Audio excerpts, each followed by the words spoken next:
Okay, so we're going to continue with the Great Eastern Chronicles. It's been a while. I have been shifting houses, so I haven't been able to play any game or do any work for the last like 2 weeks. But finally, I'm getting through it, and we are going to continue with episode 4, Investigation Part 2. 19th February, 2:38 p.m., Briar Road. I can't remember what happened last time I played though. It looks as though the police are still here, carrying on with the investigation. Perfect! So let's find Inspector Gregson as quickly as possible. Yes, and let's see if he'll take a break from his trips to look at that silver tip Iris gave us for him. You know what, let me see the court record. I remember us meeting Iris. Oh, we can examine it, let's go. Okay, what's this? This is a 5-shilling piece, isn't it? I believe it's called a crown. Yes, and you can train a Scotland Yard detective to do whatever you want with just a single one, so it's like a bribe. Iris must be the most powerful 10-year-old in the world. How much is 5 shillings, by the way? What's it really worth? Well... It's probably enough to buy all the chips the inspector could possibly eat in a whole month. That's greasy. Okay. Now we can... Ooh. I want to make it straight. Try to get it straight. Oh, I guess I can't do it straight, but whatever. Iris' little handwriting is adorable, isn't it? Tell the gentleman in black whatever he wants to know. I trust that won't be a problem. Yes, the handwriting might be adorable, but the message is ominous. There's no room for sentiment there. I'm sure it's simply the way you're interpreting it, Mr. Naruhodo. Anyway, I do hope the inspector will tell us what we need to know when he reads it. You don't think we'll just make him munch piping hot chips until steam comes out of his ears, do you? Well, that wouldn't be an entirely terrible outcome. I know that in Britain, chips is like actually like fries, but like not like the potato chips, like the chips like packet which I usually eat. In what do you call it? In America also they say chips meaning the potato chips type of thing, not like fries. Man, it's so confusing sometimes. You know what? Let's present. Inspector Gregson, do you have a moment? I'm sorry to say I don't. I'm a very busy man. Busy stuffing your face with chips, I can see. Much too busy to talk to a pair of foreign cutabouts, that's for sure. We have these for you. A present from Miss Iris Wilson. What? For me? Her ladyship? Her ladyship? Give that here. At once! Come on, hand it over. That's for me.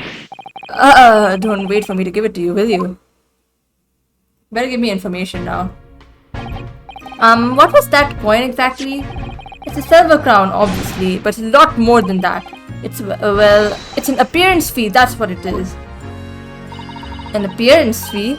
Oh! I see, you mean... That's right, for the adventures of Herlock Sholmes. Her ladyship always offers me a little financial reward for featuring me, every time.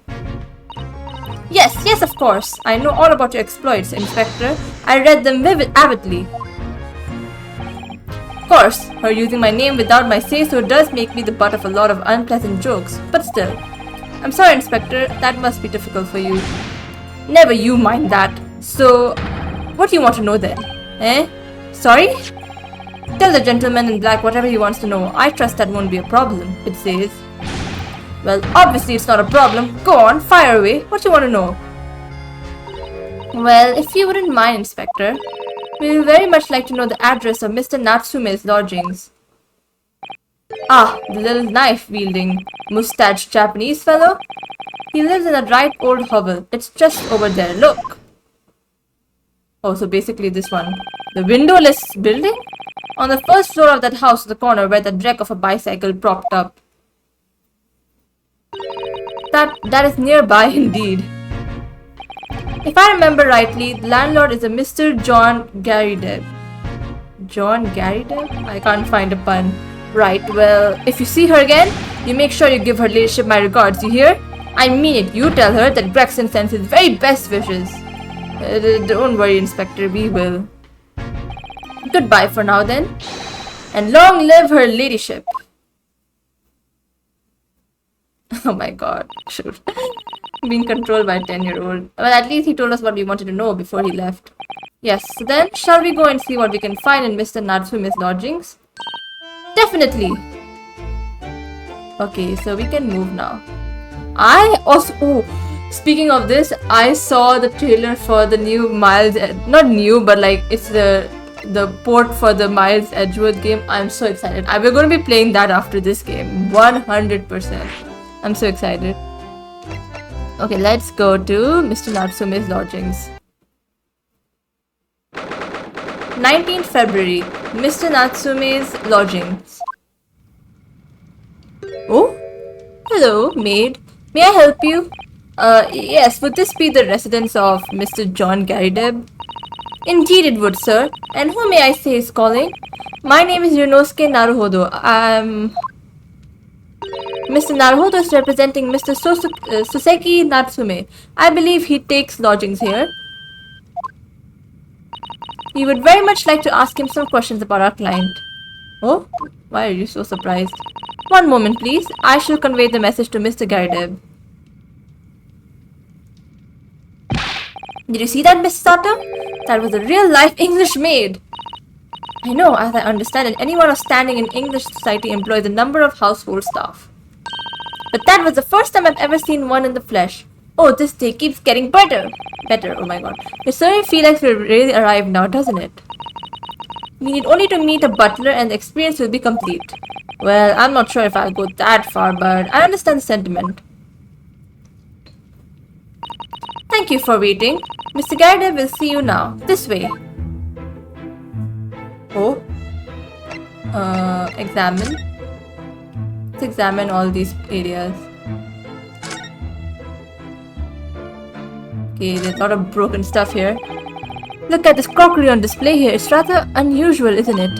Oh my, a genuine London dresser. Isn't it delightful? I don't know, but it looks all broken and torn apart. Although the shelves seem to be broken and the crockery is, oh dear, it's in pieces. It really is. The word cracked wouldn't do that Chinaware justice. Ah, I wonder. Perhaps the cannon was fired at it. Oh, I completely did not even realize the cannon was there. I mean, I did see the cannon, but I wasn't like thinking it was an odd thing. Maybe it's just the Ace Attorney thing. All the rooms are weird as fuck. Yes, probably something like that, but let's not delve too deeply here. It would have been a hole, okay, if that cannon hit here. I thought it was a windowless room. Looks like windows are there. This window looks out over Briar Road, where the young woman was attacked. Oh yes, I can make out the policemen on the far side of the road investigating the crime scene. The glass is rather murky, isn't it? You can't see very clearly. Is this thing open at all, I wonder? I should underestimate the bitterness of a London winter, sir. Sorry? Oh man, I want winter so badly. I'm dying in this heat. As soon as you open that window, the tea will freeze in the pot. No Londoner would go opening windows at dusk in the middle of winter, I assure you. Seems very unlikely that these two would have seen anything of the incident then. Okay. These fruit-looking stuff. Oh look! What a wonderful collection of cakes lined up on that gleaming silver cake stand. I feel like there was like an earthquake or something. Everything is crooked as fuck. Lined up, it looks more like someone has half demolished them to me. Afternoon tea is a time of indulgence, you know. It's quite the English way. It is Mr. Garrideb's custom to take 2 cakes with his tea. Oh my god, that's a lot.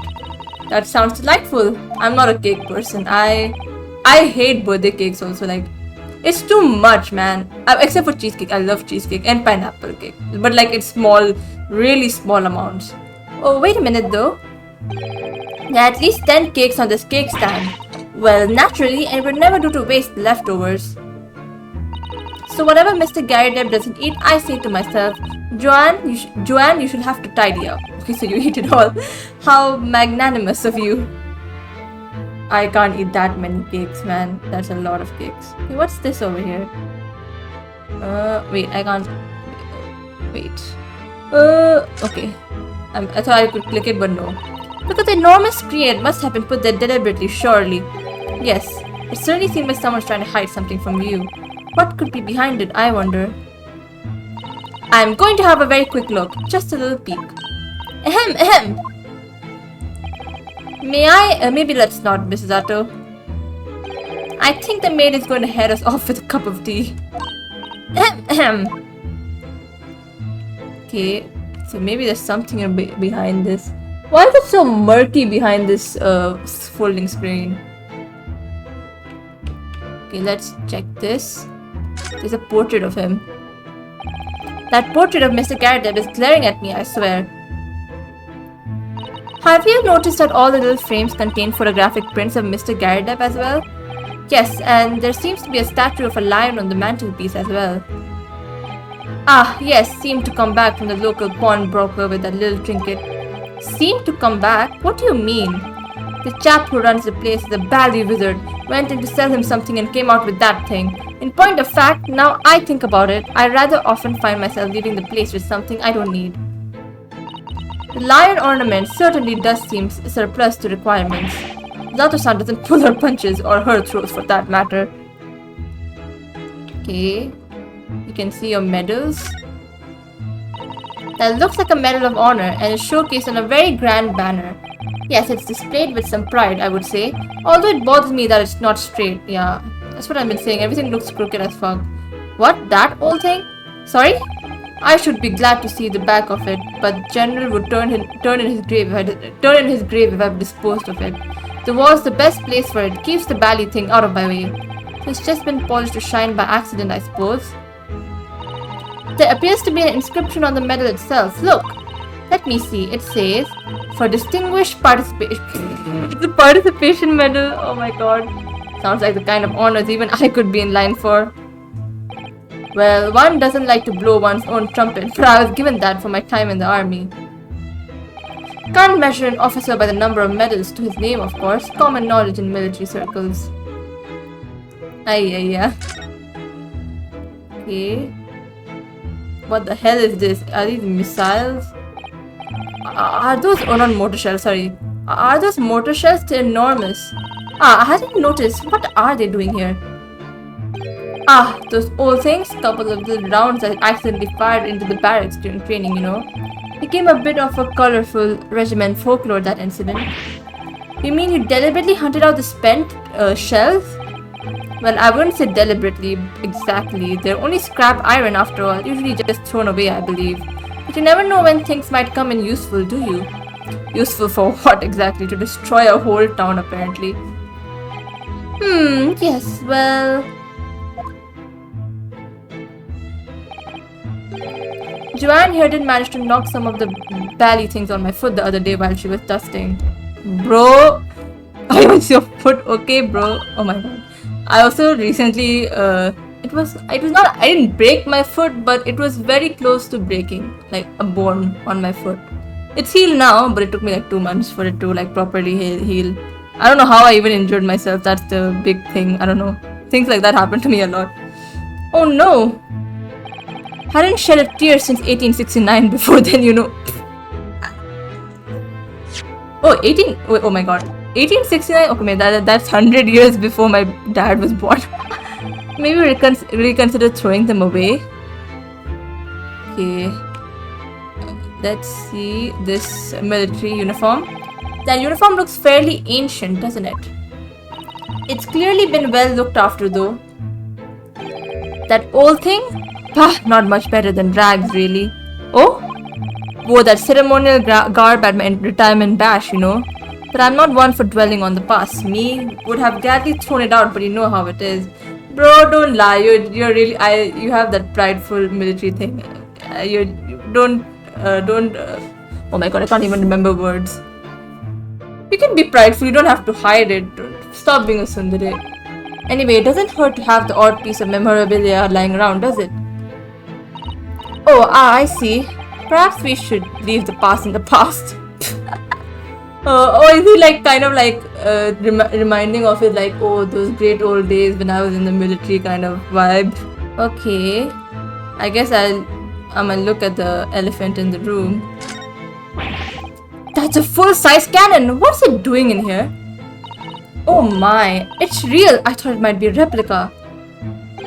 That old thing? Bah, that's a little more than a toy. Sorry? The army was selling it off when I retired, so I decided to give it a new home. Never know when the enemy might attack next. Jolly useful to have a cannon about the house. Really, it isn't overkill? Be prepared, I always say. You never know what this twisted world is gonna throw at you next, boy. Do you think there may be trouble brewing, Mr. Gardeb? Always is. Take Joanne here. Never fails to have a clean apron in reserve. Dries them over the barrel, you see. They dry very well on the cannon here, Joanne tells me, which rather proves my point, I feel. It's been reduced to a drying rack. No wonder the huge cannon looks like it's hanging its head in shame. I didn't even realize it was an apron, oh my god. Okay, now what's these books? I notice you have a pile of books here, Mr. Gardeb. Do you enjoy reading? Ever experienced a London winter, boy? The nights are long. No better way to pass the time than in front of the fire with a jolly good book. Oh, that feels like such a vibe. I can never do where I'm living right now. Oh, there's a copy of Brand's magazine here, I see. No doubt Mr. Gardeb enjoys the adventures of Sherlock Sholmes too. The great detective has great many followers, it would seem. Okay, now I guess we talk to them. Is there anything else? Let's talk to Mr. Gardeb. Good day to you, John Gardeb at your service. Pleased to meet you, sir. This is Ryunosuke Naruhodo. He's a defense lawyer. Do excuse me not getting up. Took a shot to the knee a few years back in the Battle of Maiwon, don't you know? Earned a medal for my pains but had to withdraw from service. Handed over the reins to up-and-comings. So he's a retired soldier. It's a hell of a job getting up and downstairs now, I can tell you. Don't get out much, as you can imagine. Is this, I don't know, I think they might have told this, but is this like after World War I and just before World War II? I'm imagining, right?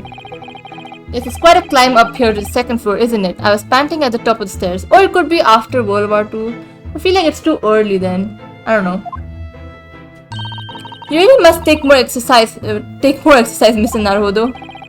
Do you think so? Well, Mr. Gardeb, no doubt you were very courageous to earn yourself a medal. Oh, it was nothing. The medal's just a folderol, really. What does that mean? Wouldn't like to offend the general, though, so I grudgingly displayed it on the wall. Why don't you fetch it down, Joanne? Let these good people see it properly. Joanne, fetch the... Oh no!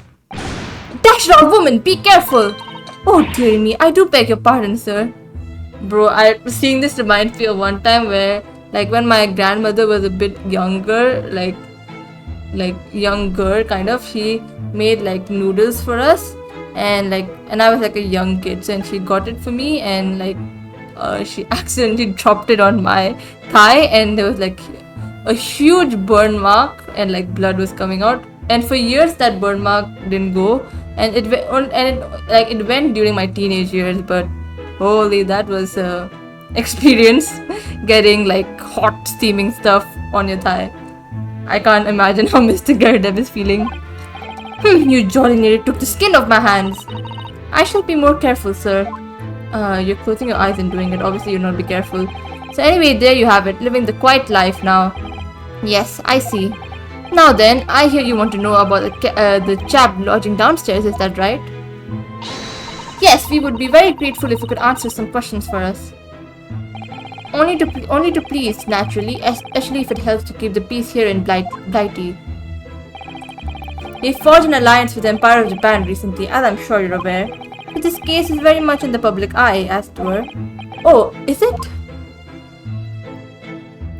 Even had some famous detective poking around, you know, in this whole house, would you believe? Yes, Mr. Sherlock Sholmes. Could have been. Didn't catch the chap's name. Not really my cup of tea, all the detective business. Oh, but you have a copy of Brand's magazine here, so... No, Anyway, the chap's investigating the foreigner's room as we speak. So he's in Soseki-san's room. Let's go there! Reunion! It's a bad nuisance is what it is. The whole neighborhood's twitching its curtains now. I don't like all this fuss. It's jolly unsettling. Also, like, I'm kind of forgetting because I haven't played this game in a while, but where is Ryunosuke and Sudaru actually staying? Like, did they rent like a place for the night or something? I don't know. I feel like they immediately went to the next case after that. That guy. I don't remember his name. I don't even want to remember his name because he annoyed the shit out of me. About Mr. Natsume. About Mr. Natsume then, Mr. Garideb, please do tell us. Ah yes, the Japanese chap, only been lodging here for a week. Oh, just 1 week? So he moved in very recently then. I have 2 lodgers most of the time, one on the ground floor and one just below us. The first floor room became available a week ago, you see. There had been... Ah! What are you doing, maid? Dash it all, Joanne. Do be careful. Oh my goodness, I'm terribly sorry, sir. You should fire her, to be very honest. If you want to know my opinion... I thought he was a shady sort from the moment I set eyes on him. That's a bit... stereotypical of you. And kinda... xenophobic. And racist. Oh, why? He seemed to have a most nervous disposition, always shaking, looking over his shoulder. Oh my god, I dropped my phone. Okay, so... I mean... nervousness doesn't equal to murderer. The man had shady written all across his sweat-soaked brow, if you ask me.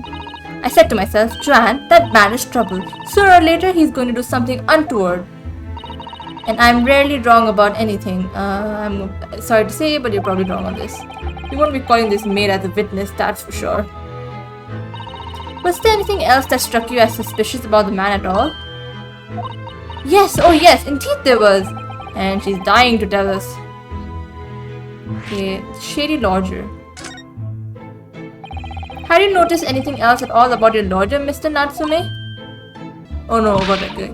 Oh my word, yes, for a second I was like, who's Mr. Natsume? I was like, oh, that's our defendant, I'm an idiot. Oh my word, yes, the man was shadier than an orchid. Orchard, is it orchid or orchard? Could you elaborate? Well, take the man's room, absolutely stuffed full of books it is, more than anyone could ever read. Isn't that a good thing, to be very honest? And he never so much as passes the time of day with another living soul. I haven't seen a single visitor call. Hey bro, that's me, man! Hey yo, what? They're saying that people who are just quiet and don't have visitors are like crazy people? Or murderers in that case? Well, I guess I need to have a deep look into myself. He just trots off to the old bookshop every single day and comes back at 5 to light the gas fire. And the funny little man is up long past the time everyone else in the house has gone to bed too. Oh, I see. The gentleman on the ground floor goes to bed around 9 each night. Okay, that's very early. Very early. But I've never known that Japanese fellow to retire any earlier than 2 in the morning. Eh? Ah. Wait, so he goes to bed at 9 but he sleeps at 2. Could he clarify something, I wonder? What pray? How do you know so much about Mr. Natsume's routine? Oh! I understand that neither of the lodges live on this floor of the house, is that correct? That's right, yes. They're both below us, on the first floor and street level. Then how is it that you know so much about the lives of your lodgers? The precise times that they come back in the evening, for example, even the times they go to bed. Are you peeping? Are you a peeping Tom? Oh my god. Ah! Good grief, Joanne, be more careful, woman. Oh my goodness, sir. I'm terribly sorry, sir. Bro, is your skin okay? I feel like you've been burned out like anything. Something doesn't add up here. The incident 2 days ago. It seems that the incident took place at around 5 in the evening. Did you happen to look out of the window at around that time? The window? Yes, we noticed that the window over there looks out over Briar Road. The incident took place on the pavement just on the far side of the street. Was there anyone suspicious loitering nearby? 5 o'clock is dinner time in the Garideb household. That's so early for me. Bro, 9 o'clock is my dinner time, to be very honest. 8 to 9. So I'm afraid I don't remember seeing anything. How about you, Joanne? No, sir. It wouldn't have been dusk outside already at that hour. Oh, but do they mean dinner as mean? Because I know like some people in Britain call dinner as lunch. I don't know, man. It's so confusing. And with the fog as well, I should think it would have been quite impossible to see the other side of the road. Oh, I see. Did you notice anything else out of the ordinary then? Such as... anything at all, even if it seems unrelated. Well... yes, was there something then? Well, it's nothing particularly significant, but around that sort of time in here... oh, there... ah! Maid, why are you trying to stop this guy to talk? For the love of God, Joanne, watch what you're doing. Oh dear me, what have I done? I'm awfully sorry, sir. Do be more careful, woman. Of course, sir. If I may, Mr. Naruholo. Oh, yes? I have an exceedingly good memory, and as far as I remember, nothing of any significance took place here at that hour. Nothing at all. What's wrong with you, Joanne? You're hiding something from me. Oh, really, Mr. Gaideb? The way you were talking before, it sounded rather like there might have been. Oh, well, as I was saying, it was just a trifling matter, really. Nothing of... Joanne, what are you doing? Joanne, dash it all! What is the matter with you, woman?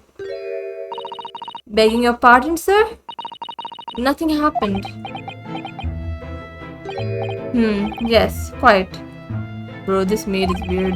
Nothing happened. We sat down to a quite uneventful meal. Joanne? That's right, Mr. Gaideb. What is the matter with these two? It sounds like something happened in here in this room on the evening of the incident, but what? I wish I knew. Mr. Natsume's room. Could you tell us which floor Mr. Natsume's room is on? Why, certainly just below us on the first floor. And Mr. Sholmes is investigating there even as we speak? Yes, told me Nat's his name had asked him to look into the matter, so I gave him the key. Mr. Natsume has engaged Mr. Sholmes' services? That's a blatant lie. Would it be alright if we also had a look around? In Mr. Natsume's room, I mean? Don't see why not. It's just down one flight of stairs. Who knows if we'll find anything that could help us with the case, but we have to try. We need all the clues we can lay our hands on. Shall we? Yes, and while we're there, we can speak with Mr. Sholmes again. Perhaps he'll be able to tell us more. Let's go, Mr. Sholmes. Okay, let's go back. Back. Okay, let's move to Mr. Natsume's room. Oh my god, that's a lot of books. Cats! Oh, that's so cute. Oh my god, 19th February, Mr. Natsume's room. Wow, just look at this place. And smell it. It's so musty in here. Okay, that's not great. But the smell of books is nice, but it's musty. I don't know about that. I suppose it's the mountain of old books are responsible for that. Books smell musty. I feel like they smell more like wood, which I like. Statu's like, what the fuck? I don't think I've ever seen so many books in all my life. No, me neither. It's so dark in here too. I like dark, okay, but I like dark, but like a windowless room is like, that's claustrophobic type of feeling. Is that the window over there? Well, it was the window, I think, yes, once upon a time. But for some reason, it's been closed up with bricks and mortar. Where's Mr. Sholmes? If he's like on the book climbing it, it's going to be so funny for me. So this is where Mr. Natsume lives. By the way, I haven't spotted Mr. Sholmes anywhere, have you? Well, that's true, but according to what Mr. Gaideb told us, the great detective should be around here somewhere investigating. Where are you, Mr. Sholmes? Is that you behind over there? I feel like... what the fuck? Where are you? I feel like there's like a hat stick. They look like a hat. Okay. Let's go one by one. There's a lot to examine. Let's look at this cat first. Oh, look! It's a beckoning cat from home. It's a bit big and bulky, isn't it? Surely Mr. Natsume didn't bring that Maneki Neko all the way from Japan with him. I hardly think you're in a position to comment, Mr. Naruhodo. You have a sword. Are you forgetting the enormous Dharma doll that you brought in your luggage? Well, it can be dangerous traveling aboard. I wanted a lucky charm. Well, I imagine Mr. Natsume wanted the same, and this guy is sure to be beckoning good luck to him. Oh, I don't know about that. He was going into a murder case. But he could be lucky because I'm there. Who knows? It's not doing a very good job so far, is it? You mustn't say such things. I didn't say a word. Why are my eyes such a giveaway? I feel like he talks out loud as well. Okay. What's this bag? Also. Look at all these balls of paper on the floor. There are notes scrawled all over them. In English. Looks like the waste paper basket is so full they've just fallen out. I think Mr. Natsume must have been deeply immersed in his research, don't you? Or deeply averse to tidying up his mess. I would like to speculate which is closer to the truth. Okay, feel like Sholmes is here, man. Look at all those books stacked up there. They almost reach the ceiling. They're all works of English literature, and they all smell so musty. With this volume of books to hand, you'll never be short of reading material, would you? No, what a dreamy idea. A bad dream, maybe. For me, at least. Mind you, I don't imagine the book that's at the bottom of the pile now will ever be read again. So reading it is an experience that comes with once in a lifetime, just as the tea ceremony teaches us. I certainly didn't expect the conversation to turn down the path of tea ceremony philosophy. You're not here? I thought you would be here. No window is kind of insane behavior. Would you even call this a window? I think so. It was a window at one time after all. Although all that remains is a frame around some bricks now. So really it's just a wall then, is it? But why would anyone deliberately break it up like that? I'm afraid I have no idea. Ah! Perhaps Mr. Natsume pointed the brick design on in a fit of whimsy. Oh, that's alarmingly feasible. Anyway, whatever the reason, the lack of ventilation in here makes the place very oppressive. Yeah, I agree. It does. I imagine being cooped up in a room like this would be extremely trying. Okay, I want to do the cat last because that's so cute. Anything up here? Let's do this. That desk seems to be wedged into a crevice between the mountains of books on either side. I suppose Mr. Natsume would sit there and read while stroking his cat. But surrounded on all sides by these towering old tomes, surely he had dreamt of books every night as well. Yes, he must have done, mustn't he? Oh, what's this? It's a receipt from a second-hand bookshop. Your books. Oh yes, Mr. Natsume's name is on it. Look, and the date of purchase. Ah, two days ago at 4:45 p.m. That's the day of the incident. That's just a short while before he was embroiled in the terrible attack.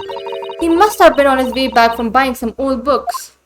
The second-hand book receipt has been entered into the court record. The receipt discovered in Mr. Natsume's room for some books that he had purchased from a second-hand book before the incident occurred. Okay, let's see. Examine. Your book 17 February 4:45 p.m. Customer Mr. Natsume. The sum of 2 shillings tendered in receipt of the picture of Monsieur Lecoq. I'm hoping I said that correctly. A meal for Gaborio. Canterbury Yearnings. Okay. These are the books he read. Okay. Let's go this way. Oh, Sholmes is here! Sholmes, what are you doing? You weren't here before. Okay, let's look at cat first then. Oh my god, so cute. Ah! No! Oh my, what an adorable little cat. Perhaps he's looking after all the books while his master is away. I don't know about that. He disappeared into the pile of books as quick as a flash. It was the tricolor Mickey, wasn't it? Do they even have that sort of cat here in Great Britain? Perhaps Mr. Natsume brought his little creature with him from Japan. Oh, don't remind me of what happened on the ship. That's made me feel homesick now. Already? We've only been in the country for 2 days. Sholmes, what are you doing? Ah, look, Mr. Naruhodo. Aha, there he is. Where did he appear from? Seems to be engrossed in the pages of an old book. I hope you won't mind if we disturb him. Hello, Mr. Sholmes. Ah, you two, good day. Oh my god, find the music. Now let me see, where was it that we met? Oh, Mr. Sholmes, we were together on the SS Buria. Yes, of course, to Buria. And let me see, what happened on that voyage? It was Kazuma Sogi, he died, tragically. but you were a great help to us. Ah, yes, but of course, the case of Mr. Asogi. It was the one where the snake was in it. Oh, well, you seem to remember something of it at least. What an honor to be remembered vaguely by the great Herlock Sholmes. This is Mr. Oh, no, dear madam, hold your tongue. I pride myself on my superior powers of recollection. Your names are safely recorded in my brain attic. You're not gonna remember it. Miss Naruhodo. And Mr. Suzato. Same, but different. Same, but different. But still same. Try the other way around, Mr. Sholmes. I lose the first round. This man is a anomaly. In truth, I had hoped to invite you both to my Baker Street suite, or is it sweet? I think it's sweet. Invite you both to my Baker Street suite the day we arrived in London. But some Scotland Yarders ambushed me at the railway station and whisked me away to a crime scene. It was an entirely trivial case, of course. I solved the matter in no more than 30 minutes. They apprehended Soseki-san in that short an amount of time. I'm afraid the pursuance of a new case has dulled my recollection of my past involvements a little. It is a mistake to think that one's brain attic has elastic walls and can distend to any extent. I do my best to forget useless facts lest they should elbow out the useful ones. Yes, those are my own words of inimitable wisdom. You know, from an adventure entitled A Study in Scarlet. Please, there's no need to quote yourself. I don't always remember my pearls of wisdom, but fortunately my associate pens them beautifully. Means Iris, I suppose. Mrs. Sholmes, we have some extremely important questions to ask you about the trivial case you just mentioned. Goodness, what an earnest expression. My dear madam, I should be only too pleased. And this murky room is an apt place to discuss the murky case. I feel like the maid is snooping on us because how does she know everyone's stuff then? Let's present stuff. Present. Miss Naruhodo, please! Despite aspersions to the contrary, I'm a professional if I am to unleash my deductive powers on that trinket. I must ask for a sum of £3 in cash. Oh, I don't need to make any deductions about it. I was just wondering if you might know. Mrs. Naruhodo, as a professional, I insist that if I am to offer my opinion on that trinket, I must ask for a sum of £3 in cash. I believe Mrs. Sholmes has his eye on an expensive copy of the complete works of Shakespeare. Yes, to stand on the stage amid rapturous applause. It has long been a dream of mine, as you know. I literally had no idea. Okay, what about this? Have you seen this, Mrs. Sholmes? Shh, I must have silence. It's of first importance when I'm in the throes of deduction that nothing irrelevant distracts me. Oh, sorry. Cloudy changing to fair, perhaps. You were in the throes of introducing the weather? Okay, what about this? Ah, the receipt for the books of our stooped Japanese friend purchased. I uncovered that yesterday morning. A marvelous find, wouldn't you agree? Oh yes, the work of a truly great detective. What a scattered-brained individual he must be to have left it behind. Curiously, there was no mention of this publication on the receipt. Odd when you consider how fascinating it is. You mean not everyone in London buys Rand's magazine every time they visit a shop? Yes, odd indeed. Oh, Mrs. Sholmes, how expertly you slipped that into the conversation. I'm glad you agree. Detective stories can be great works of literature too, my dear fellow. Okay, they didn't give me much information. Mr. Natsume's arrest. We know that this to be the lodgings of a Japanese foreign student by the name of Soseki Natsume. It seems that you assisted in his arrest, Mr. Sholmes, for the stabbing of a young woman outside here on Briar Road.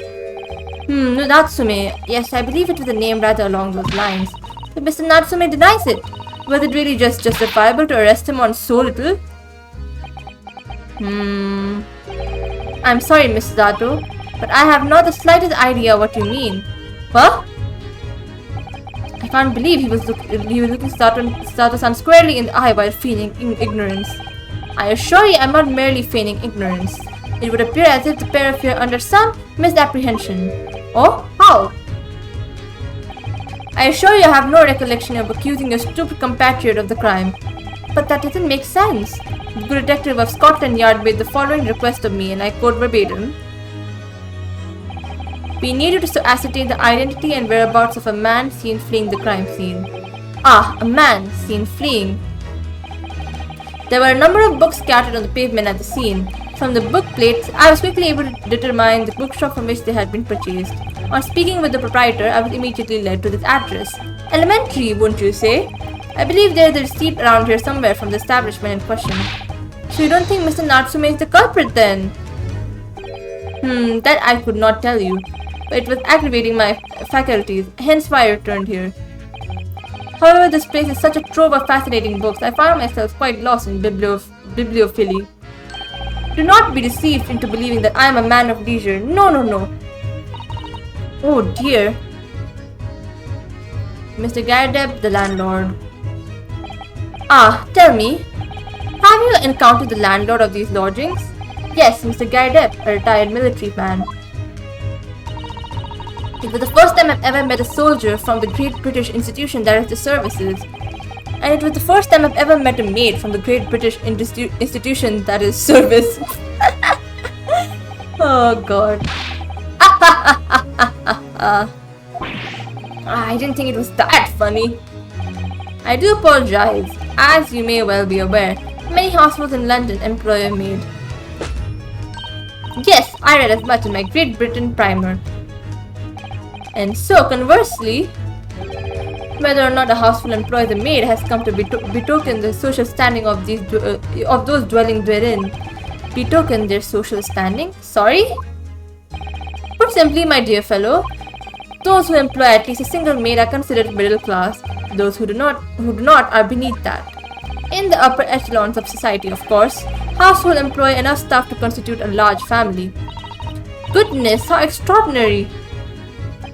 As you can appreciate, for those on the precarious boundary between the middle and lower classes, being able to afford just one maid is of the first importance. I had no idea.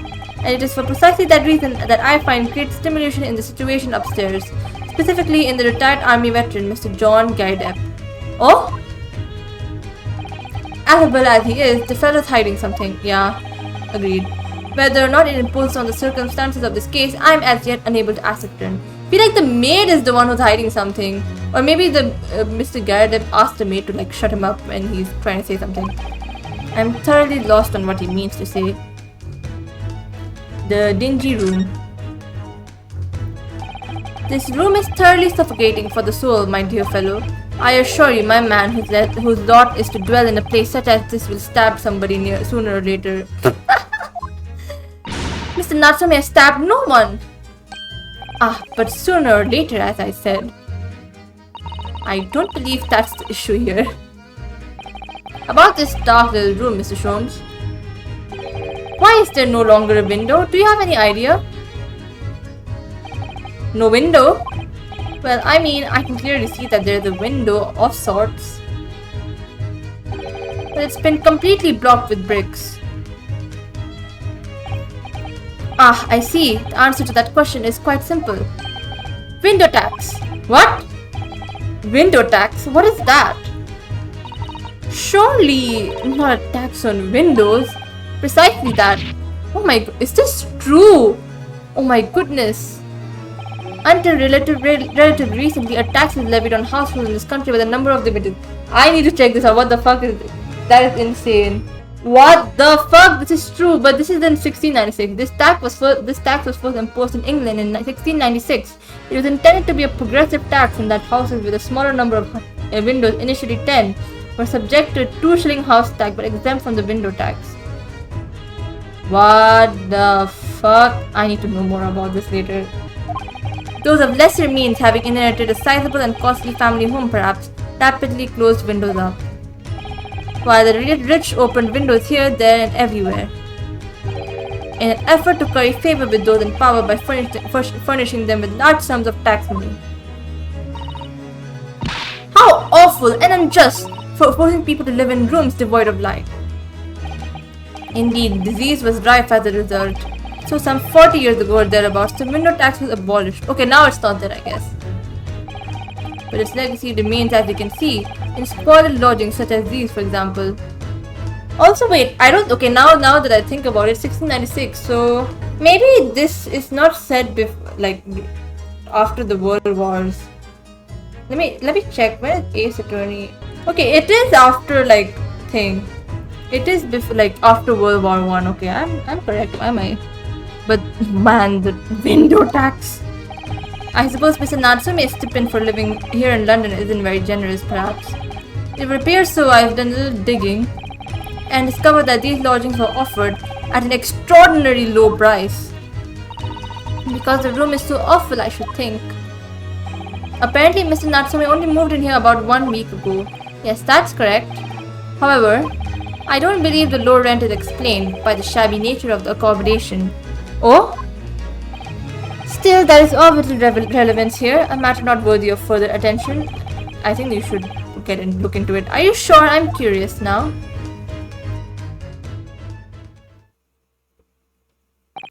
Well, I believe I've told you all I can now. Thank you, Mrs. Sholmes. Ah, yes, Mr. Naruhodo. Was it not your intention to become a practitioner of law? You remember that, did you? Will you perhaps be offering your services in this very matter, I wonder? To the occupant of this room, Mr. Natsume, was it? I'm not sure. Not sure? On what grounds? Well, I actually defended someone in court here only yesterday. Really? Well then, I congratulate you, sir, on an ambition realized, and so promptly too. The thing is, it's really made me question things. Am I right to believe in my clients? To trust in the innocence? Yes, trust. Mr. Sholmes, Mr. Natsume didn't do it, did he? My dear fellow, I haven't the first idea. Oh, but I thought that's why you were here. Didn't you come back to investigate? Ah, yes, that was indeed my initial intention. But there are simply too many fascinating books here. I couldn't possibly ignore them. Oh, I see. Nevertheless, there are two facts that I can state quite unequivocally.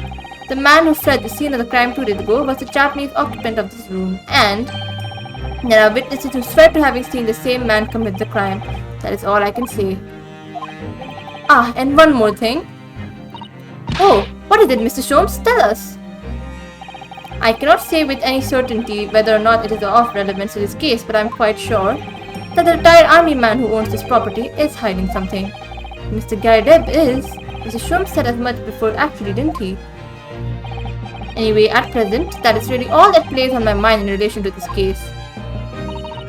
Mr. Naruhodo, as yet our investigations have uncovered nothing that could help establish Mr. Natsume's innocence. No, you're right. Perhaps this time we probe a little deeper into Mr. Garideb's secret. Just remember, I cannot be sure whether the landlord's secret will prove to be of relevance or not. But I wish you every success, of course, Mr. Naruhodo. Has he gone back to reading? A busy man indeed. He's gone back to his book in the corner of the room. Now let's go to Mr. Garideb. 19th February, Mr. Garideb's room. Ah, you pair again. Tell me, what was the detective chap? I forgot his name. Still hard at work down there? Mr. Sherlock Sholmes? Ah, yes, rings a vague bell. All the detective business isn't really my thing, I'm afraid. Well, Mr. Sholmes is in his element down there. Jolly good show. Another cup of tea, if you please, Joanne. Now then, why don't you tell me what... Ah! For the umpteenth time, woman, will you watch what you're badly well doing? I shall be serving dinner shortly, sir. Ah, yes, of course. Frightfully rude of me, but I'm afraid I shall have to ask you to take your leave, if you'll be so kind. Oh yes, of course. We are deeply grateful for all your assistance. Not at all, not at all. Don't get much chance to talk with young foreigners like yourself. It's been a pleasure. Best of luck and all that. Perhaps you could see yourselves out. Wait, according to Mr. Sholmes, Mr. Garideb is hiding something. And since no other avenues of investigation seem open to us at the moment, perhaps we should do some digging. Digging where, though? The student dropped off the garden house occupied by the landlord and his wife. Wait, so this is his wife? Oh, so okay, so he wants like a social standing. Okay, so like, cause if you have like a maid, you're considered middle class. So is he making his wife be a maid so he can be a middle class, or like is it a mutually thing? What? He like this. He's hiding something, but I don't know what he's hiding. Oh, Mr. Sholmes, what are you doing here? What the fuck? This guy. What's he doing over there? Mr. Sholmes? Aha! We meet again, my dear fellows. Good gracious, when did you sneak in here? Sherlock Sholmes, sir. At your service. I love Sholmes so much. Whatever were you doing ever by the window? I'm given to watching the evening sky as the sun sets, madam. Yet sadly cheerful as the room downstairs undoubtedly is, it lacks an aperture for such observation.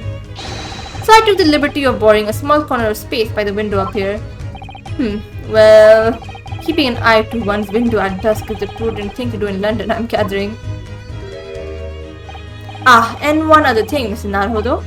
Oh, me? I thought perhaps you might be in need of a certain great detective's great mind. Wait, he's not talking about... Is he? I didn't expect to be going through that. Oh, are we going to do his investigation thing? Do you mean Mr. Sholmes? There is a mighty secret in this modest room. My eyes see even the most trivial of trifles. I take it you're prepared, Mr. Naruhodo. I think so. There's just time enough for one of my greatly admired great deductions. Let us conclude that matter before dark. Yay, let's go! But we don't really have a lot of evidences though. Mr. Gaidep, though it would seem you are a military man of considerably distinguished service, your standing as a landlord is most certainly not what one might call first rate. I'm afraid, sir, that it is all too clear to me. There are two conclusions I have been able to draw by careful observation of your living arrangements. I beg your pardon? The first is that even as we speak, you are concealing the presence of a ferocious beast in your care. Eh? And the second is that as a result of the beast's violent rampage, have lost something very dear to you. Miss Naruhodo, look! The old man's broken out in a cold sweat. Unbelievably, it seems Mr. Sholmes' conclusions are both spot on. How could you possibly... How could I possibly know? You mean to inquire? The answer couldn't be simpler, sir. For in the dense jungle of logic and reasoning, I am the king of beasts. I know only too well the wild beasts are not easily tamed. So, shall we begin? Once again, Sherlock Sholmes is proud to present Logic and Reasoning Spectacular. Okay, let's go. Finally, the great deduction. The game is afoot. Topic 1. Nature of the beast. It certainly shouldn't take a great detective to see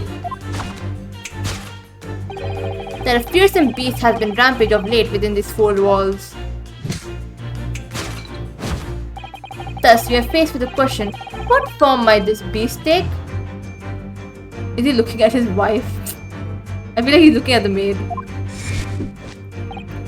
For a man with a military breeding, your eyes are uncommonly candid. Your furtive glance, Mr. Gerda, leads directly to the answer.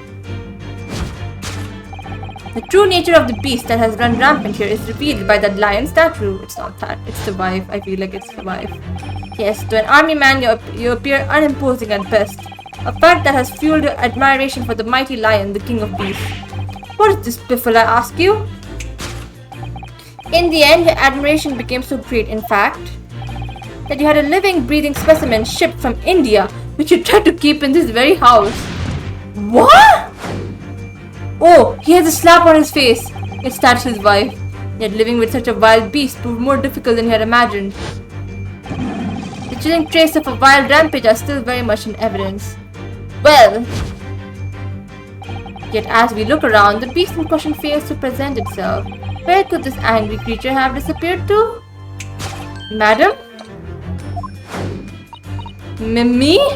I pray you do not consider me unchivalrous, but it is plain to me with one glance in your direction. It is? Your dress pocket gives a handsome clue as to the beast's current whereabouts. Okay. For protruding from it is a handbill advertising a circus show. Ah! Yes, you sought to dispose of this terrifying lion, Mr. Gaidep. At Batty's Circus, a traveling show currently sojourning in a nearby park, I've observed the tents. You sold the savage lion, sir, to the circus troupe. I most certainly did not. I believe I have made my point. The fearsome beast which ran amok in this room was an Indian lion. No. A simple visit to the circus star will reveal the lion prancing jubilantly through a ring of fire. A rampaging Asiatic lion. What? Aftermath. Now, Mr. Gaidep, it is plainly clear that you still have deep feelings for this formidable beast. Which is his wife? Indeed, in that brief pose, the distress this loss has caused you is veritably tangible. Your head weighs heavy on your shoulders. The pain you feel being revealed by that supporting arm, it's on his face. I saw that slap mark on his face. Amid fits of tears, you let your beloved beast go. The strain of losing something so dear to you is clearly visible in your visage. Nonsense, man. I simply... But what, we must now ask ourselves, is the true cause of this pain? Is the slap. And we need only follow the direction of your gaze to find the answer. Yes, it is the pile of bills that has given rise to pain you suffer. No, it's not that. Every envelope contains another demand for payment.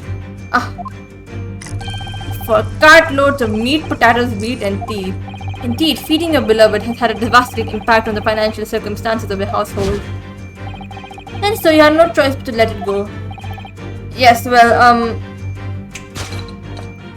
Now, in a final spit of rage, the ferocious beast carried out one last unimaginable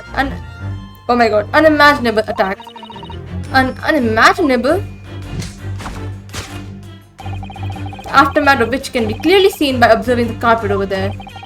A very expensive woolen carpet, if I am not mistaken. Oh dearie me, what could have caused such a destructive outburst? Him? Ah! This time, madam, I am afraid it is you who has inadvertently revealed the truth to me. Your wandering eye has settled upon the answer very neatly indeed. Yes, to explain the dire state of the carpet, we need only look at the Tower of Cakes.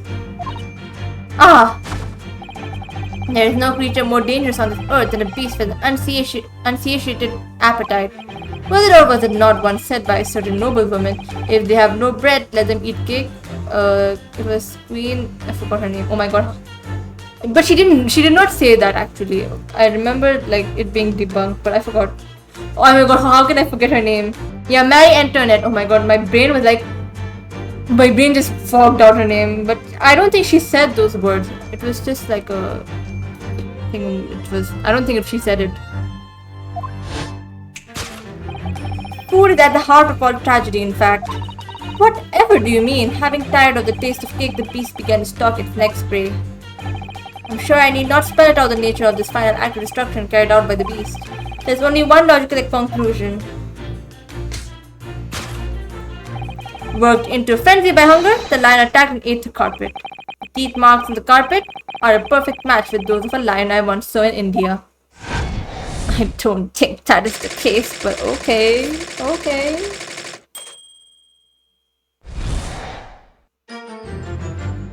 A lot of things to fix.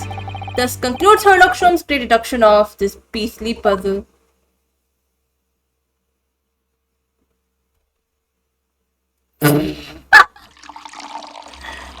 They're just shocked. Ah! What's the matter with you, Joanne? You're pouring scalding hot tea all over me. I'm sorry, Mr. Garadep. I'm afraid I didn't notice. My deductions can be startlingly sharp. It stands to reason that your cup runneth over. Indeed, my revelations can make people spill tears at times too. Oh! Mrs. Sholmes, sorry to butt in again, but could I make an observation? Why certainly, Mr. Naruhodo, what is it again? Well, deductions just now.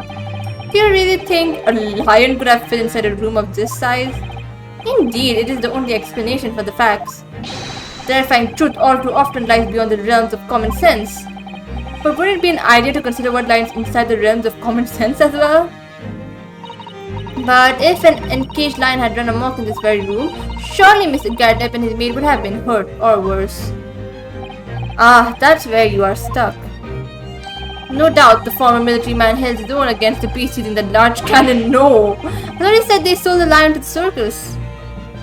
And what about the food? Meat and potatoes are one thing. But I don't believe I've ever heard of a lion that drinks tea.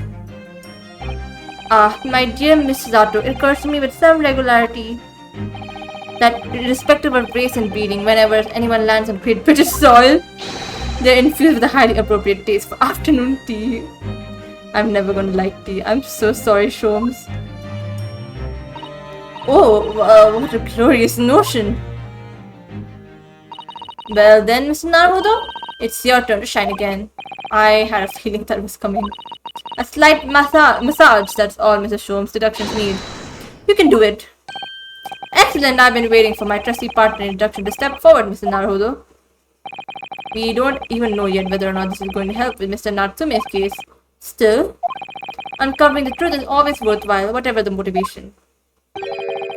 At least that's what I want to believe. Let us start again.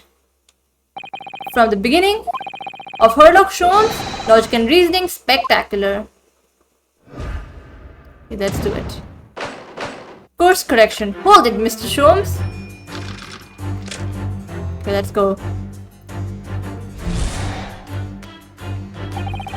Okay, I'm gonna just read fast as possible. It's certainly going to take a great detective to see that a fearsome beast has been in the rampage of late in these four walls. Thus, we are faced with the question, what form might this beast take? Ah, for a man with military breeding, your eyes are uncommonly candid. Your furtive glance, Mr. Gardep, leads us directly to the answer. The true nature of the beast that has run rampant here is revealed by the lion statue. I really didn't see the lion thing coming. No, but if you observe Mr. Gardep's reaction, it seems as though some beast did indeed run amok here in this room. Yes, something with a very fierce nature. But it couldn't have been a lion transported from India. So what was it then? We must follow Mr. Gardep's gaze to lead us to the true answer. Can I go back? The nature beast that has run after here is revealed by the lion. Wait, can I? Oh wait, okay, turn, okay. Okay, let's photograph him. Oh, there.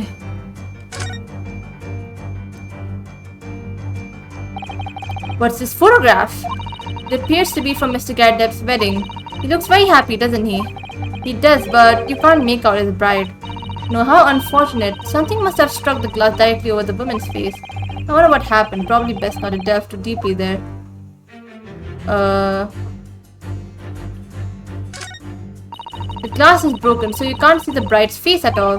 But no amount of cracks could hide the woman's plump form. I think powerful would be kinder than plump, Mr. Naruhodo. Yes, she certainly looks like that. There's a lot of horsepower there. Not someone you'd want to upset, that's for sure. Oh look, have you noticed her wedding ring? It's very large, isn't it? Yes, that's an unusual design. It looks like some sort of embellished sunflower. Okay, it's her. So then.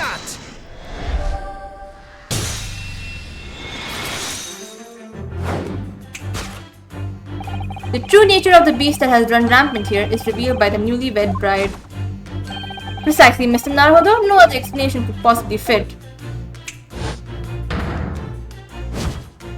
Yes, this framed print pictures your wife, Mr. Gardep. And while we lament the fact that her face is obscured, we can still make out her mighty arms and know that considerable horsepower they must contain. Oh, indeed, surely any woman of such powerful constitution would be honored to be described as a beast. Honored might be stretching a point. Too late. The fact remains that the beast which so clearly savaged this room was your wife, Mr. Gardep. Okay, that slap. Chilling traces of wild rampage is still very much in evidence. Well, yet as we look around, the beast in question fails to present itself. Where could this angry creature have disappeared to? Madam? Me? I pray you do not— okay, I should just read this faster. Do not consider any meme unchivalrous, but it is plain to me with one glance in the direction. It is. The dress pocket gives us a handsome clue as to the beast's current whereabouts. She's the beast. The poor fragile defenseless woman is beside herself. Well, I don't know about fragile. Oh dear. Anyway, Mr. Sholmes is quite right. There's no sign of a Mrs. Gardep anywhere. Seems there may be a clue as to where her whereabouts. Clue that his maid is trying to hide. I wonder where Mr. Gardep's wife could be. She is the teapot. She's in the teapot. Oh, wait. That slap mark. Oh my god. It's the— okay, let's look at the thing. Teapot.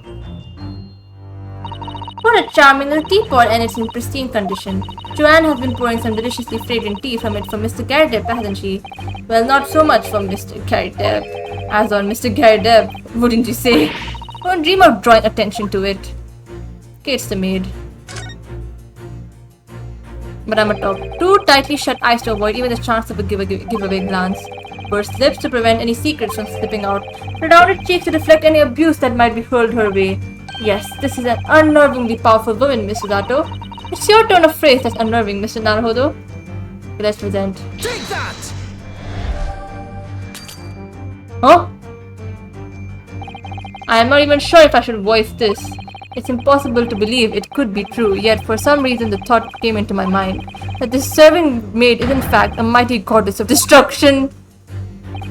What precisely was your intention with that, Mr. Naruhodo? Just following the natural progression of deductions. Sometimes the truth hurts, but the truth is you do not have a turn for observation or deduction. Did that hurt? Oh my— I thought that was the answer! Yes, a lot. We've already established who it was that caused all the damage in this room. Yes, Mr. Gardep's wife. It's just a question of finding out where she is now. For some reason I feel as though she is very nearby. It's her! I need to find the evidence to prove it. What? Oh, her— are you kidding me? But it's her, man. Oh my god. It's this son of a bitch. Take that!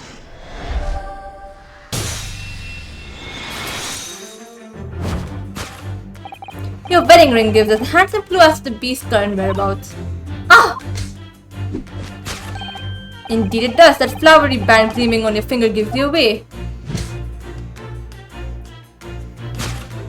For it is identical to the one shown on the hand of Mr. Gardep's bride in the photographic print. In other words, you are no ordinary household maid. No. You are Mr. Gardep's lucky bride. You are Mrs. Gardep herself. Oh my word! Oh my god. Bro, but it's— oh my god, I'm gonna kill myself right now. Well, jolly fine detecting, sir. As you rightly surmise, this is the wife, yes, my Joanne. Rather let herself go, you might say, but she was a bally corker back. Ah! It would appear that you don't live in the most comfortable of circumstances. After all, you are a retired army man, yet you are in the business of renting out rooms. Tch! I would assume, therefore, you have insufficient means to employ a maid. Would that be correct? It's not right, I tell you. I was second lieutenant of the 3rd Regiment.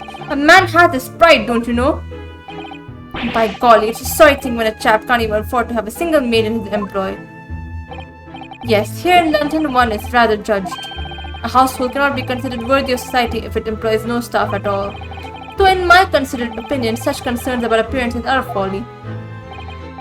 You mean Mr. Gardep has his wife work as his maid? Precisely. Am I right, Mr. Gardep? That's kind of shitty. Only in company, obviously, but listen here. This must remain a secret. Tip-top secret, please! Let's go, the raging wife of Mr. Garrett. Ah! Solved. Next. Okay, now what's going on? Now, Mr. Garrett, it is plainly clear that you still have deep feelings for this formidable beast. Yeah, I mean, that's your wife. Indeed, in that brief course of stress this loss has caused you veritably tangible. Your head weighs heavy on your shoulders. The pain you feel be revealed by that supporting arm. Mrs. Sholmes is quite something. He's still calling Mr. Garrett's wife a beast. Yes, as a woman, that feels rather uncomfortable. But Mrs. Garrett is standing beside her husband as we speak. In other words, he hasn't lost his beloved at all, has he? Oh, how true! So perhaps that supporting arm that seems to be propping up his head has some other significance then. According to Mrs. Sholmes, Mr. Garrett's pain is tangible though. What could that pose of his really signify? Is it the slap? The slap mark. Take that!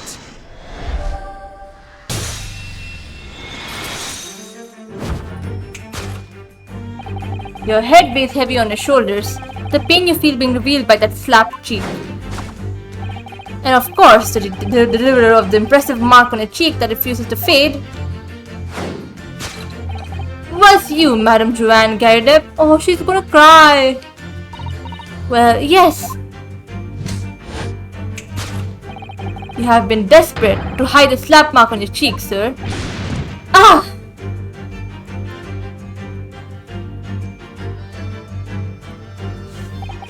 How the blazes! How did you work that out, man? Nothing escapes the notice of one trained in the art of observation, my dear fellow. That's why you haven't looked directly at us even once. To keep your other side from view. Well, Now, let's proceed to the next conundrum. Why were you subjected to such a violent slap? In other words, we must ask ourselves what caused Madame Garrett to fly into a rage. And we'd only follow the direction of your gaze to find the answer. It's the book, probably. Yes, it is a part of bills that has been given rise to the pain you suffer. Didn't Mr. Sholmes say that the bills were all for lion fodder? Yes, but now we have established that the lion never existed, which can only mean that the thing responsible for gobbling up all that food was Mr. Garrett's wife. Mr. Narhodo, she's a person, not a thing. Yeah, you know, that's fucked up. Yes, well, he's also a person who gave her husband a mighty slap around the face. I mean, that's true. One so hard that it left a perfect hand mark, in fact. Yes, why would a woman want to hit her husband with such force, I wonder? I'd love to know the answer to that question. A bookmark? Is there anything else? Let's see what it says. Ah, someone must be reading this book at the moment. Oh, there's a bookmark here, look! Mr. Garrett is clearly an avid reader. Oh, wait a minute. I don't think there's a bookmark. Oh no, so it isn't. It's a note written in a woman's hand. Oh, James, I love you. Yours, Mary. Oh, and look next to signature here. Lip mark made with lipstick. Oh, what a passionate and romantic gesture. Don't get any ideas, Susato-san. Oh dear, I'm sorry. So this bookmark is actually a love note then. Oh no. This is what is bothering her.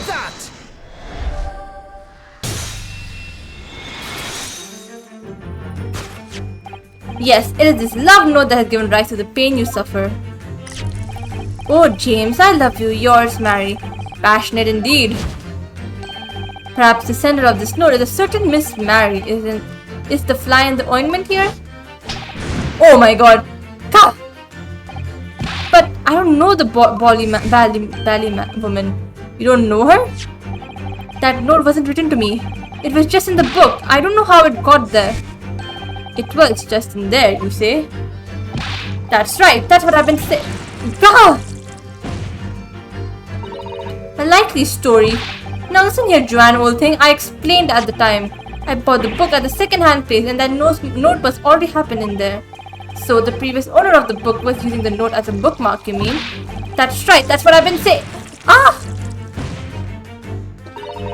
A likely story? For heaven's sake, woman, look at the name. It's written to James. My name, in case you forgot, is John. Ah! I mean, yeah, he's giving very good evidence. A likely story? Are you questioning my name now? Oh my god. And there we have it. A rough suspicions of the female heart, and you unleash a beast with the most ferocious bite. Now, in a final fit of rage, the ferocious beast carried out one last unimaginable attack. Unimaginable? The aftermath of which can be clearly seen by observing the carpet over there. A very expensive woolen carpet, if I'm not mistaken. Oh dearie me, what could have caused such a destructive outburst? Ah! This time, madam, I'm afraid it's you who has inadvertently revealed the truth to me. Your wandering eyes have settled upon the answer very neatly indeed.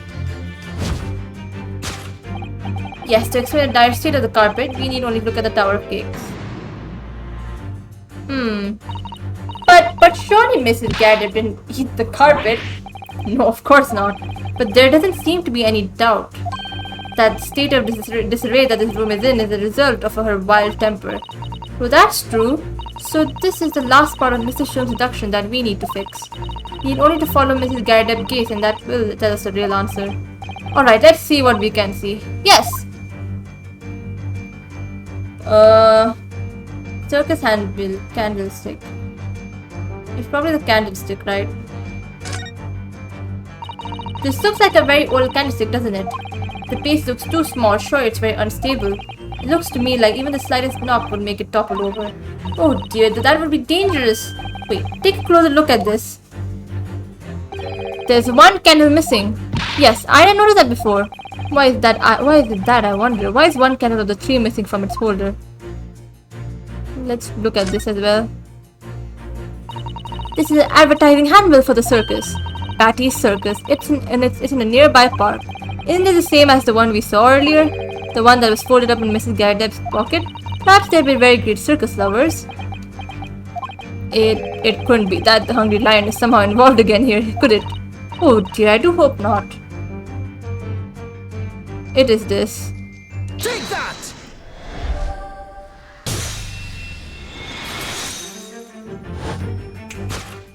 Yes, to explain the dire state of the carpet, we need only look at the candlestick. Most illuminating, my dear fellow, and of course the only possible way out of this logical labyrinth. Yes, the remnants of a ferocious attack in which the carpet is devoured are clearly visible. Indeed, they are. The scorch marks at the edge clearly give the truth away. Scorch marks? It would appear that this room was the scene of a little marital altercation. Mrs. Garrett's mighty arm muscle has left an impression not only on her husband's face, but on the entire room. The force of a strike caused the candle to fall from the holder. And in seconds, the carpet was alight. And the whole corner of the room in flames. Okay, there's something behind that thing I want to see. Yes, for the most ferocious beast in this world is neither a violent lion nor a vengeful woman, but fire. And in this room, that ferocious beast bared its claws and ran amok. Eloquently put, my dear fellow, so you see there is but one conclusion here. Woo! After the sparks of marital discord flew, this room was the scene of a fire. Let's go. He's standing up now. Oh! Mrs. Sholmes, sir. I salute you!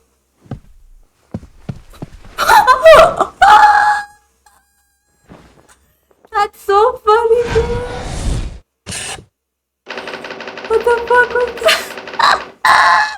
Bro fell down like this, oh my god. Deduction complete. Man, these breakdowns are so funny. Oh, dude. This is one of my favorites, dude. It's these dashed long winter nights, you know. Nothing to do but read in front of the fire. Luckily, there's a jolly good second-hand bookshop just around the corner. Buy all my old novels there. And in the pages of one particular novel, you discovered some rather illicit material. For which your wife admonished you harshly, it seems. Don't know about admonished. Demolished might be rather close to the mark. And peace is most certainly an aptness. Okay, here we go again. And the carpet, was that destroyed by fire when a candle fell on the floor? Fate to say it was happened in the blink of an eye, you know. The whole place filled with smoke, couldn't see a bally thing. I was caught between an old stick's rage and the raging flames. You paint a torrid picture, sir. One that would have been most entertaining. That's sympathy for you. Didn't take long for the fire to spread, of course. The bally furniture started going up as well. We've had to hide the mess behind the screen for the time being. Over here, Mr. Garrett. Well, you have nothing more to hide now, if you allow me. Oh, that's bad, man. I had all my favorite novels in that case, but as soon as the fire got hold of them, that was it. Whoosh! Up in smoke. Gosh. Then the wife started hurling things at me. What a terrible sight it must have been. There was I back up against the window under heavy enemy fire, incendiary books incoming 10 to the dozen. The worst of it is I lost my favorite book called The Lion's Pride. The Lion's Pride? Ah yes, your notorious love of big cats coming through again. I assure you that title didn't influence my choice in the slightest. So the poor man really did lose something dear to him as a result of the ferocious beast's rampage. Mr. Sholmes' deductions turned out to be correct once again. It can only be described as a great British wonder. I tell you, it was total carnage, flames everywhere, and the old stick in full fettle. Out of interest, what time of day was that? Not sure I can remember, it was 2 days ago now. Let's see, around 5 o'clock I think. So exactly the same time as a terrifying incident was unfolding outside the window on the street below. Even more terrifying on the inside, I can assure you. Okay, my brain just stick to that. The whole of Blighty could have been flattened outside my window at that moment, and I wouldn't have noticed a dashed thing. Oh, really?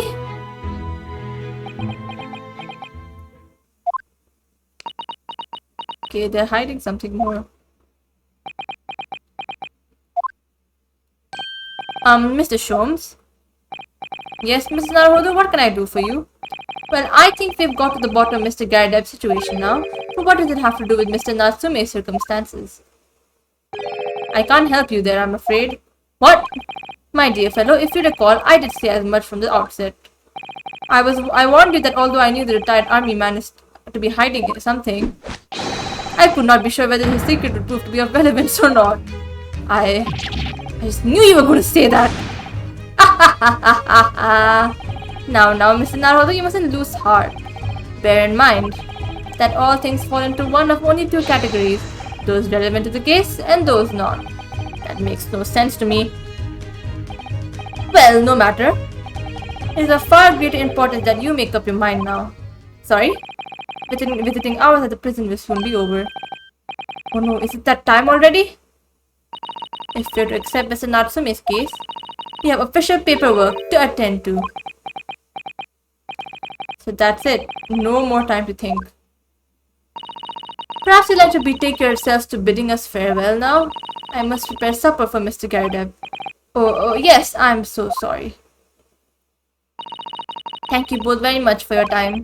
Zeki-san will be waiting for us, and I'm going to have to give him an answer.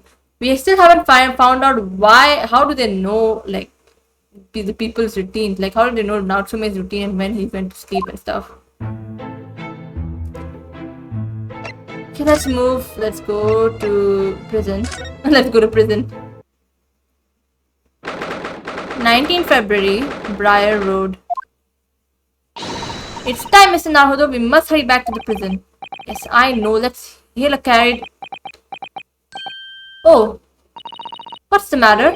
It looks like something's going on over there in front of the Garadeb's house. Huh? Who the fuck are you? I know thee not, old man, fall to thy prayers. Who are you calling an old man? Who are you? Calling old man, you dumb looking nimini pimini? There are more things in heaven and earth, Horatio, than are dreamt of in your philosophy. Who's this Horatio fella, huh? What are you on about?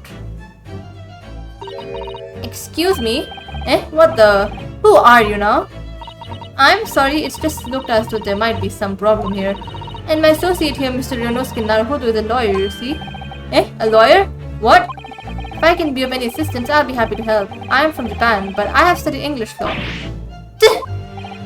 Fine, I'll be on my way someday, but you mark my words. This ain't over yet! Get thee to a nunnery. Do I look like a blooming nun to you? Ooh, what the fuck? I do hope you're not injured. Oh, fair Eastern maiden, thou art so gentle. Thank you. What was that all about? There are more things in heaven and earth, Horatio, than I dreamt of in your philosophy. I'm not Horatio. Is it Horatio? Like, is it Ed Silent or what? I'm going to say Horatio either. Forgive thy inquiry, sir, but forgive the inquiry. Why am I speaking like him now? Are you a lodger here in the Garrett residence? Oh, fair Eastern maiden, thou art so right. Yes, I do dwell in this humble abode. Mr. Garrett mentioned that he had another lodger, didn't he? This must be the man. Do you happen to know the other lodger who lives on the first floor? Ah, yes, a gentleman named Natsume. Oh, more worthy of polemist in my battle of words, near could they be. Sorry, battle did you say? Who is the stronger, Hamlet or Macbeth? Mr. Natsume and I sparred long into the night. So they had like a intellectual fight, I guess. I see. I don't fully understand, but seeing Mr. Natsume and this gentleman are acquaintances at least. So fair maiden, so good gentlemen, I can tarry here no longer. Fare thee well. People, so strange. I didn't really understand him, but I think he's returned to his room. Seems he's unaware of what's happened to Mr. Natsume, so he can't really help us. With Soseki-san and the man as lodgers, the Garrett house is certainly full of eccentrics. Anyway, I'll go and find a carriage. Yes, I'm sure Mr. Natsume is eagerly awaiting our return. Let's hope we can get to the prison before visiting hours are over. Okay. Hi Natsume. 19 February, 6:31 p.m. Local prison cell 9. What sign languages are you doing, Soseki?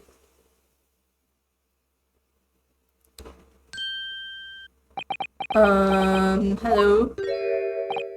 Oh, it's you! You're here! You came! Locum student Mr. Naruhodo Esquire. I can't believe you came back! I'm so touched! We are so sorry to have kept you waiting, Mr. Natsume. Oh, no, think nothing of it. Relax.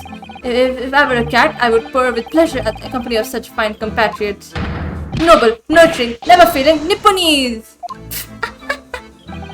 Oh, now let's not get carried away. Why, quite agree. There is nothing more reassuring than the familiarity of one's native land. Who is speaking? On the other hand, oh, Sholmes, you're here with us? It is through friendship transcending international borders that one truly appreciates the fact. Such is my belief, at least. It's you! The miserable, rotten spy. Herlock Sholmes! Mr. Sholmes, what are you doing here? I have no intention of doing anything per se. Save observing, of course. Whatever do you mean, Mr. Sholmes? Well, having encountered some curious reading material in that gloomful room, and having unmasked the secret identity of that eccentric pair, I decided I should drop in on my way home to see how our divested friend is faring. Gloomful room? At least a combination here offers the window, my dear fellow. In that sense, it is the superior option. Anyway, I must commend you on your taste in books. My day has been a delight and cost me not a penny. Ah! You! How dare you, Herlock Sholmes?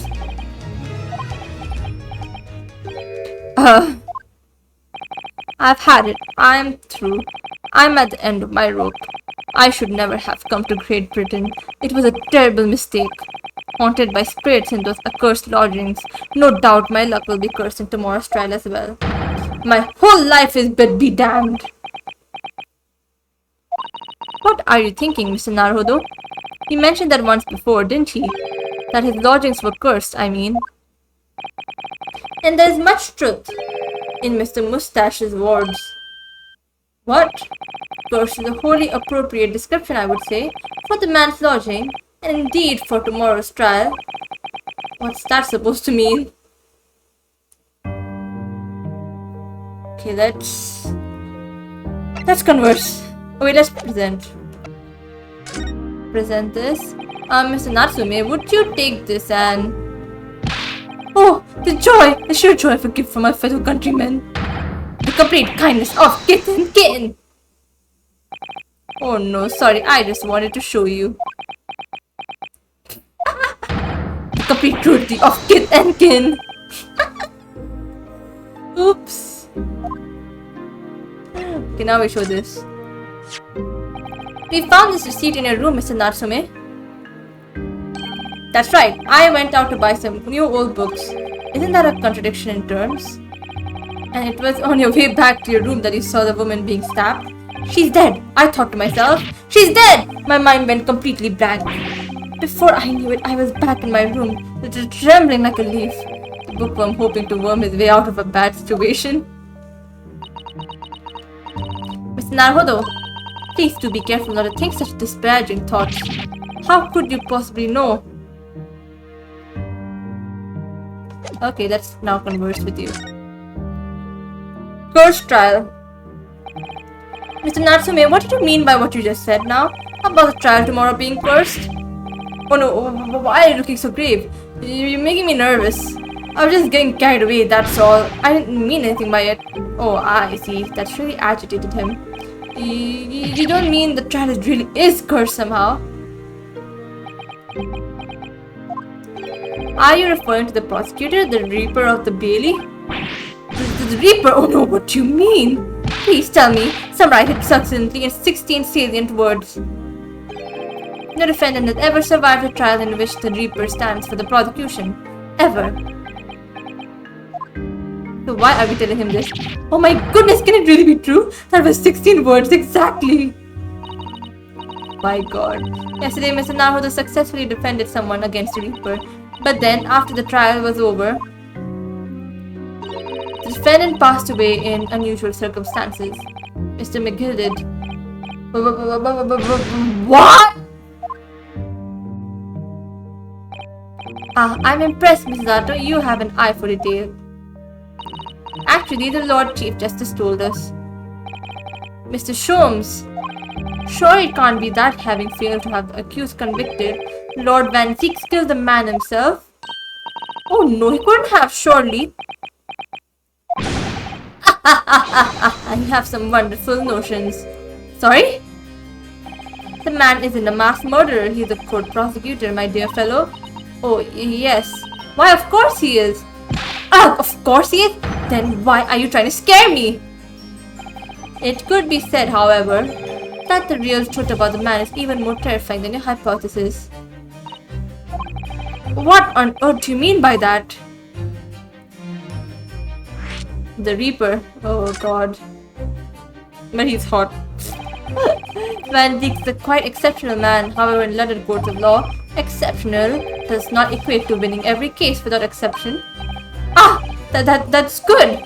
Seki-san looks like he's going to cry tears of joy. As you are no doubt aware, in a British criminal trial, there's both a judge and a jury. The judge officiates based on the letter of the law, whilst the jury offers public opinion and common sense.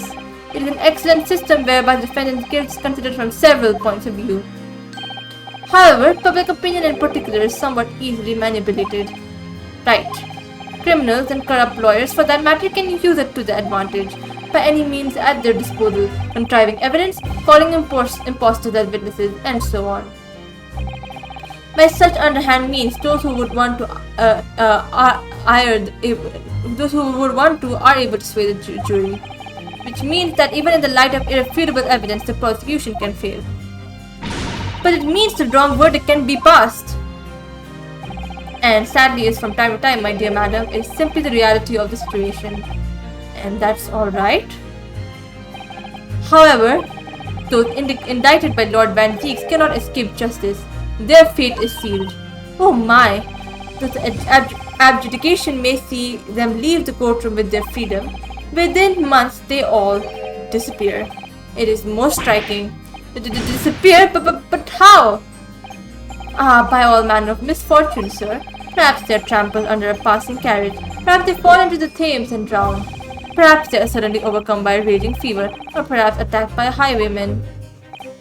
Oh no no no no no no no no. All examples of the reality of events here in London, I'm afraid, Mr. Naruhodo.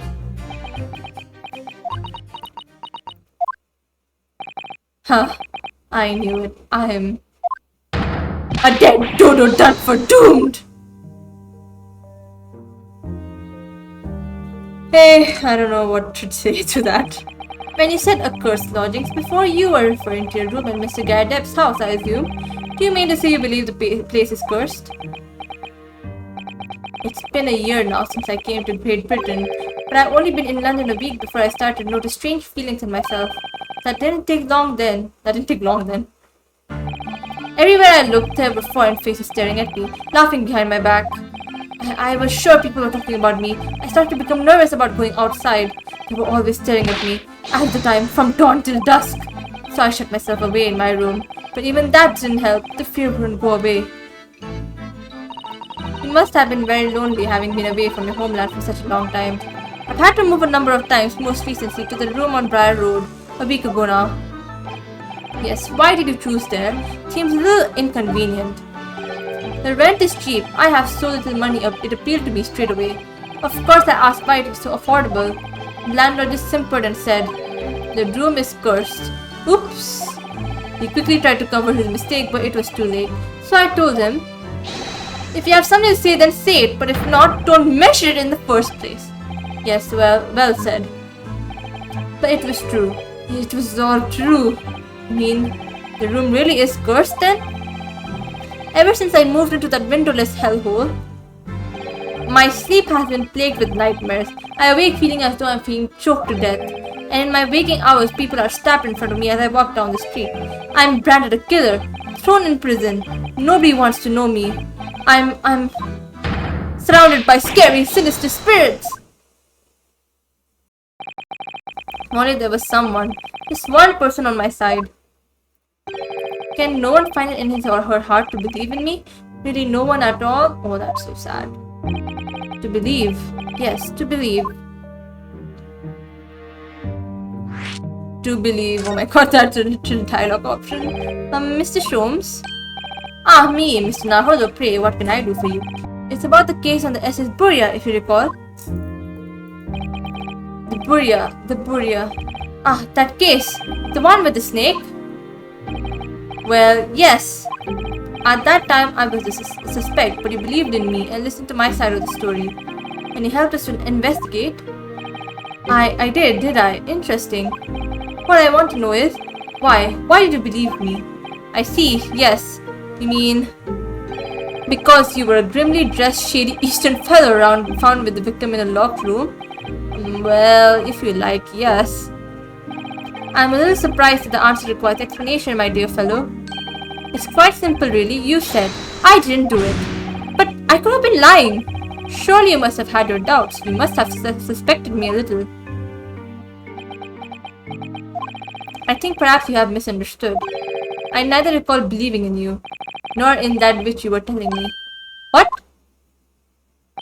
You see, the only thing I believe in are those I choose to believe in.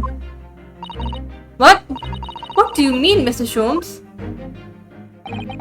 I make up my own mind about what is to be believed and what is not. I'm losing my voice, to be very honest, but I'm gonna finish, I think. If I should like to believe in something, I do. The circumstances can hang as far as I'm concerned. But I could have betrayed your trust. In that case, I should have made an elementary error of judgment, nothing more. Betrayal of trust is an overused excuse, in my opinion. Meaning, whether or not one should trust another is, in the final analysis, down to oneself. It is a matter of whether or not one can trust oneself. Yes, he's right. He's right, locum student Mr. Naruhodo Esquire. Whether or not I can believe myself. A defense lawyer is only as good as his faith in his client. And that comes down to how much faith he has in himself. You were so right, Kazuma. We done?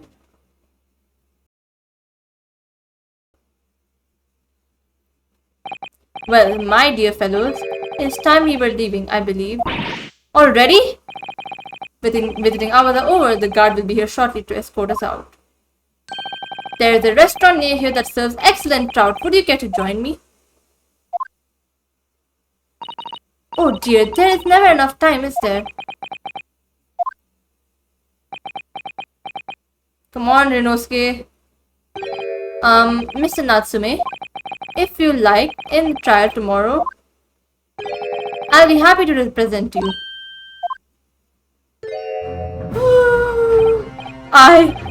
Welcome to Mr. Naruhodo Squire. As I said, I only experienced the British courtroom for the first time yesterday, and although the man I was representing was found not guilty, I lost sight of something crucial. Something crucial? What to believe in? The defendant, justice, or the truth? How to believe, even. But I think I finally worked it out. I decided I must believe in myself above all else, to trust my instincts. Yes, Mr. Naruhodo. And my instincts are telling me that you, Mr. Natsume, are innocent of this crime. It's imperative that we prove that in court. Look soon, Mr. Naruhodo Squire. I will fight for your innocence until the bitter end, with every weapon available to me. So I hope you'll permit me to represent you tomorrow. I'ma cry. As I said when we first met, I'd like to entrust my fate to someone who will listen to me in my native tongue. Of course, Mr. Natsume.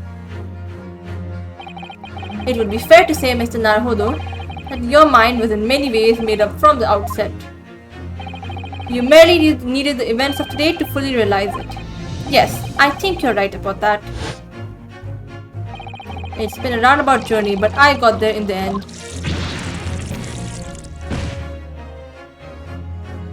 Mrs. Atto? Yes? Would you be willing to stand by my side tomorrow? Help me in court? Absolutely. As I said this morning, you may consider me your personal judicial assistant. Oh, they're so cute, both of them.